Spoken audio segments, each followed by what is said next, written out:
All right, so we've got a really fascinating deep dive for you today, branching into some pretty different areas of science. Yeah, it's a cool blend this time. We've got history, we've got cutting-edge research all coming together. Exactly. And it all starts, believe it or not, with lions, like really, really big lions. Oh yeah, the infamous Tsavo lions. If you're into history or even just a good thriller, this story's got it all. For sure. So we're talking 1898, Kenya, right? Picture this. A team's trying to build a bridge, but two massive lions, and we're talking huge, are stalking their camp. It wasn't just some campfire story either. These lions, they were different. Bigger than normal, no manes, and they had developed this taste, this preference for humans. Okay, so that's where the term man-eater comes from. They actually earned that gruesome title. Absolutely, they terrorized the region. It took months, but eventually a Lieutenant Colonel Patterson managed to kill them. What a story. But the thing is, their story didn't end there, right? No, it took a turn for the even more interesting, I'd say. See, the lions' skulls, they became specimens at the Field Museum in Chicago So they're just sitting there, part of a collection, until... until the 1990s. A museum worker named Thomas Noske, he's looking at these skulls and he notices something wild. What, like some hidden inscription or something? What could he possibly find on some old lion skulls? It wasn't an inscription, it was hair. Thousands of hairs just lodged in the lion's teeth. Now you might think, hair, so what? I mean, yeah, it's not the most exciting discovery at first glance. But this hair, it was perfectly preserved. It was like a little time capsule holding secrets about the lion's diet.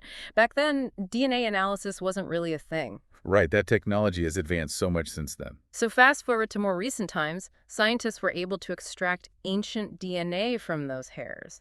We're talking pinpointing exactly what those lions were eating. Well, hold on. So not just like, oh, they ate a zebra? We're talking specifics here. Exactly. And it painted such a vivid picture.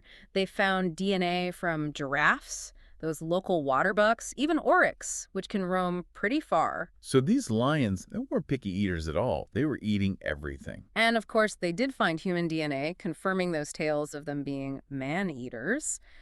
But there's a twist. They found almost no buffalo DNA, which is odd.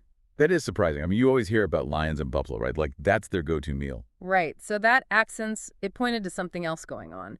Turns out, around that same time, a massive rinderpest outbreak had ripped through the area, decimated the buffalo. So wait, these lion teeth, they're not just telling us about the lions, but about the entire ecosystem back then. Exactly. It's like a chain reaction. Disease outbreak impacts the food chain, changes how predators behave. It showed just how interconnected everything is. It's amazing how much you can learn from, well, anything, really, when you've got the right tools and the right questions. It's true. And speaking of incredible things you can find in unexpected places, get ready for this because we're about to talk about brains. Brains. Okay, so are we With the talking about some new fossil discovery, some ancient ancestor with a surprisingly large cranium or something? Even more mind-bending than that. We're talking about tiny brains, minuscule brains, fruit fly brains to be exact. Wait, hold on. Fruit flies, those little things that buzz around overripe bananas, they've got brains worth studying. Oh, absolutely. You see, for a long time, we kind of linked intelligence, complex thought with big brains, right? The bigger the brain, the smarter the animal. It makes sense, right? More processing power, more potential for complex thought. Yeah, but nature has this way of turning our assumptions upside down. And fruit flies, they're a perfect example. These little guys, they've got an internal compass. You mean like they know which way is north, but their brains are like the size of a pinhead.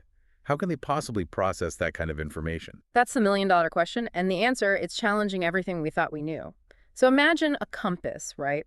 But instead of it being on a map, it's this pattern of neural activity, neurons firing inside the fly's brain. Okay, I'm trying to picture this.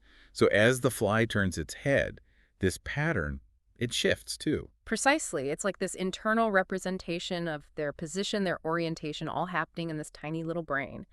And scientists, they used to think that with such a small network of neurons, it would be prone to errors, kind of like a drifty compass. So not the most reliable navigation system. You'd think so, right? But no, fruit flies, they've got accuracy down to a science. And here's the kicker, it's not about having more neurons, it's about the connections between them. So it's like, instead of a massive supercomputer, they've got this elegantly designed, super efficient system. Exactly. It's incredible. And the implications of this, well, they're huge. It makes you wonder if we've been looking at intelligence, brain power, all wrong this whole time.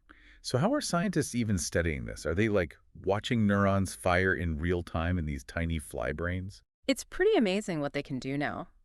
They use these advanced imaging techniques, even genetic tools, to basically highlight specific neurons, watch them in action. It's like having a window into the mind of a fly. Okay, that's seriously cool. But I have to ask, why is this such a big deal? It's fascinating, sure, but what does it mean for, well, us? It's a paradigm shift, really. Think Mm. about it. If fruit flies can achieve this level of complex navigation with such minimal brain power, what does that mean for our understanding of intelligence, of how brains, including ours, actually work? It's like we're just scratching the surface of what we thought we knew. And the potential applications, they're exciting. Imagine the implications for artificial intelligence, for creating systems that are more efficient, more adaptable, all based on these incredibly elegant, tiny systems. It's incredible to think about everything we've uncovered, just in this one deep dive. I know, right? From man-eating lions to the intricacies of a fly's brain, it really makes you realize there's always so much more to discover. And the thing is, these discoveries, they might seem totally unrelated, right? But they both kind of highlight this, I don't know, this interconnectedness of everything. It's true. The tiniest detail, like a strand of hair, can unlock these huge secrets about ecosystems, about history, about life itself. And then on the other side of the spectrum, you have these tiny, tiny brains, these fruit flies, completely changing how we think about intelligence. It's mind-blowing. And it really underscores how important scientific research is in every form. You just never know where the next breakthrough is going to come from. It's true. And you know me, I'm all about asking questions. Yeah. So I have to ask, what else is out there? What other mysteries are just waiting for us to uncover? Oh, I'm sure there are countless discoveries waiting to be made, things we haven't even begun to imagine. That's the beauty of science. It's a never-ending exploration. Every answer leads to new questions. It's like we're constantly pushing the boundaries of what we know. And the more we learn, the more we realize just how much more there is to learn. Exactly. And I think the key takeaway here is never underestimate the power of curiosity. That spark, that desire to understand, it's what drives us forward, helps us make sense of the world around us. And sometimes it's the smallest things, the seemingly insignificant details that lead to the biggest revelations. So to everyone listening, keep that curiosity alive, keep asking questions, and who knows what incredible things we'll discover together in the future. Thanks for joining us for this incredible journey.